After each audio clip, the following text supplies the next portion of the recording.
त्याच्यात काही केलं त्या चड्डी बनियन गँगनी, कुठे जाऊन बुक्का मारतात, कुठे जाऊन काही करतात, तर काय करतात ते मग येऊन, कारण त्यांच्यावर कारवाई तर होत नाही. नेमकं कोणावर कारवाई व्हावी, नेमकं त्यांची चड्डी कोण, त्यांची बनियान कोण, हे एकदा त्यांनी सांगावं ना. जर एवढी भीती वाटत असेल बोलायला तर सभागृहामध्ये असे शब्द वापरू नका. वापरायचे ना असे शब्द. कोणासाठी वापरताय हे शब्द? कोणासाठी शब्द होते हे? पण हे शब्द कुठले? रुलिंग मधून शब्द ह्या तर काढून टाकावं, या तर त्यांनी स्पष्ट करावं. हिंमत असेल तर नेमकं ते कोणाबद्दल बोलत होते एकदा स्पष्ट करावं.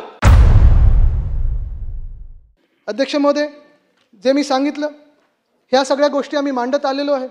पण आज हे सगळं होत असताना कायदे सुव्यवस्थेवर मी जास्ती वेळ घेणार नाही. एक दोनच थोडक्यात विषय मला घ्यायचे आहेत. 2 मिनिटात मी घेईन. परत एकदा मला, कारण माझी सहानुभूती मुख्यमंत्री महोदयांबरोबर आहे.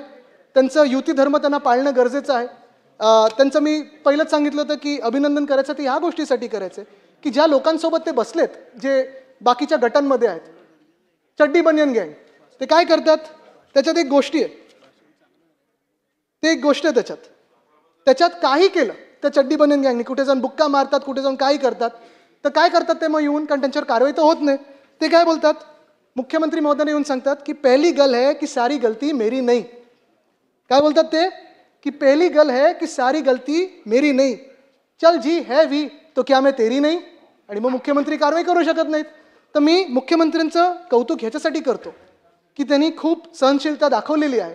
आता कुठे ना कुठेतरी मुंबईकरांच्या मागण्या असतील, शहरातल्या मागण्या असतील, आणि जे काही हे चड्डी बनियन गँगचं चालू आहे त्याच्यावर कठोर कारवाई होणं गरजेचं आहे. आणि शासन काय असतं, जनतेसाठी काय चालतं, कसं चालतं, हे त्यांनी दाखवणं गरजेचं आहे. धन्यवाद. जय हिंद, जय महाराष्ट्र, वंदे मातरम.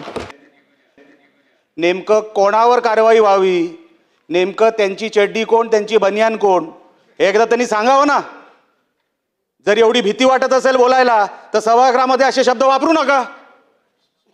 वापरायचे ना असे शब्द. कोणासाठी वापरताय हे शब्द? कोणासाठी शब्द होते हे? कोणासाठी शब्द होते? हिंमत असेल तर त्यांनी बोलून दाखवावं हे शब्द कोणासाठी होते. उगाच काही चाललंय, उगाच टीका करायची म्हणून काही का. आम्ही साहेब अरे 1 तासापासून ऐकतोय, काय बोललो नाही. मला नाही साहेब, मी बोलायला देणार नाही. मी 1 शब्द मध्ये आमचा कोणी बोललेलं नाही. पण हे शब्द कुठले? रुलिंग मधून शब्द ह्या तर काढून टाकावं, या तर त्यांनी स्पष्ट करावं. हिंमत असेल तर नेमकं ते कोणाबद्दल बोलत होते एकदा स्पष्ट करावं सभागृहामध्ये. बघूया हिंमत. सोशल मीडियाच्या भाऊ गर्दीत विश्वासार्हतेने चकाकणारे नाव म्हणजे लेट्सअप मराठी.